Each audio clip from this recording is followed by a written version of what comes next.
Just introduced at SHOT Show 2024, I'm out tonight with the RIX Optics Storm S3 thermal weapon sight and the Pocket K2 scanner. And I'm back at the range verifying the zero on the S3. I headed off the rifle and doing work for RIX. These optics go through rotations between the pro staff members, and I thought I was returning it last time, and they said I could go ahead and keep it for a while. So I'm going to re-zero it just to make sure everything's good. I put it back on the rifle. It was off by a couple inches. I've made that adjustment, and I'm going to see how it does.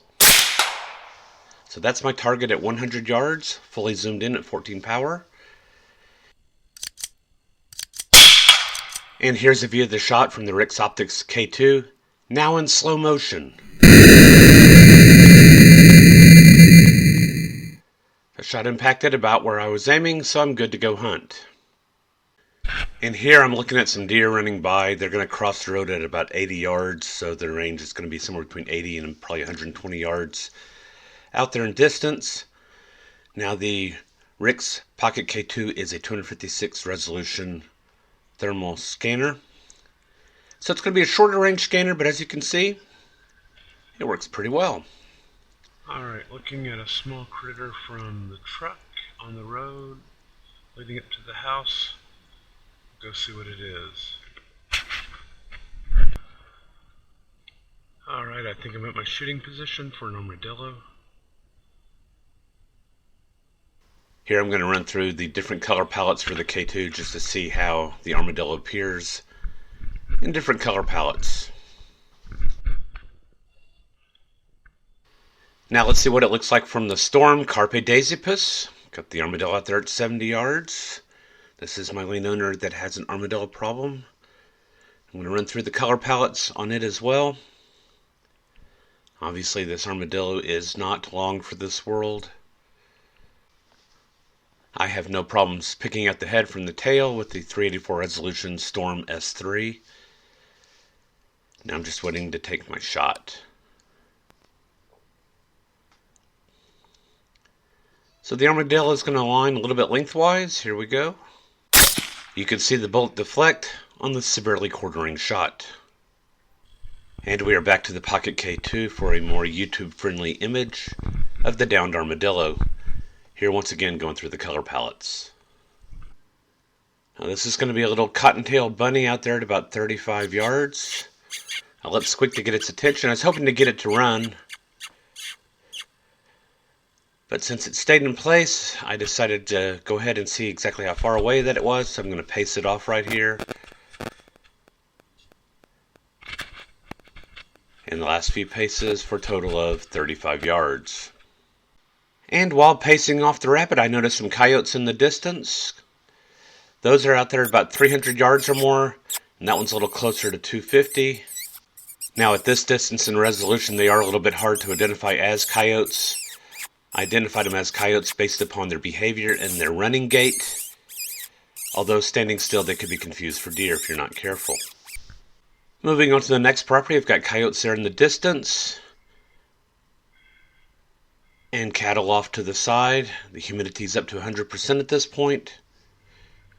And the image still looks pretty darn good.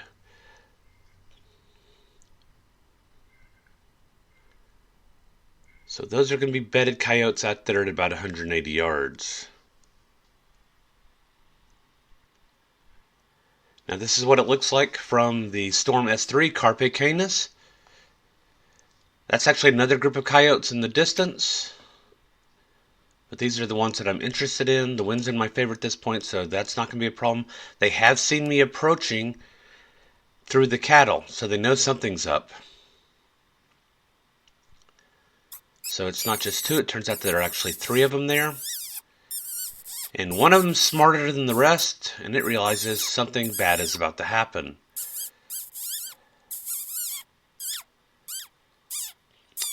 The other two are much more curious, and they come towards the lip squeaking.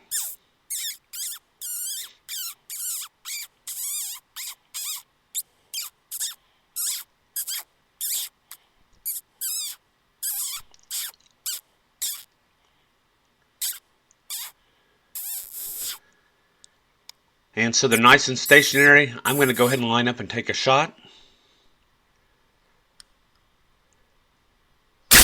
Nice solid hit. It takes off running. I figure it's not long for the world.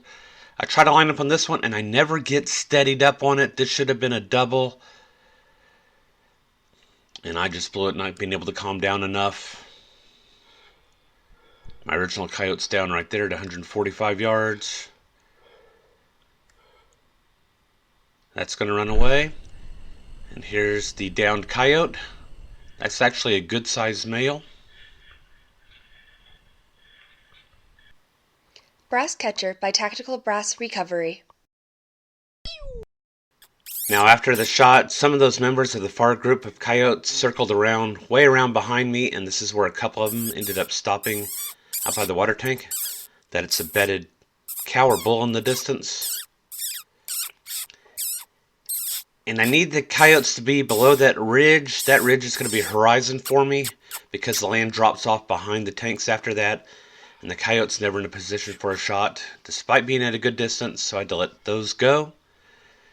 And then just across the fence, that's a nice little sounder of hogs down there at the water tank.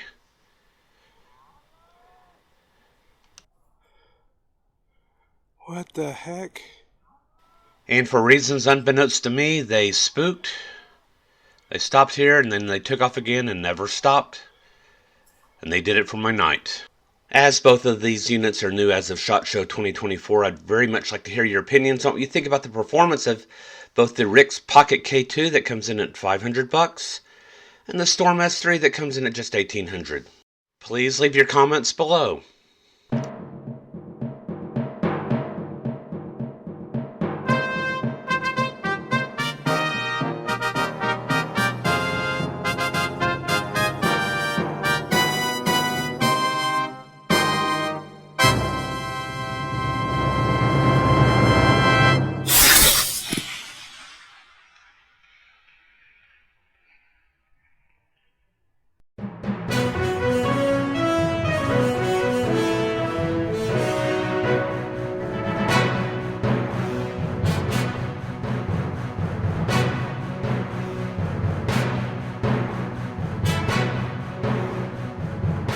Carpe sus, my friends.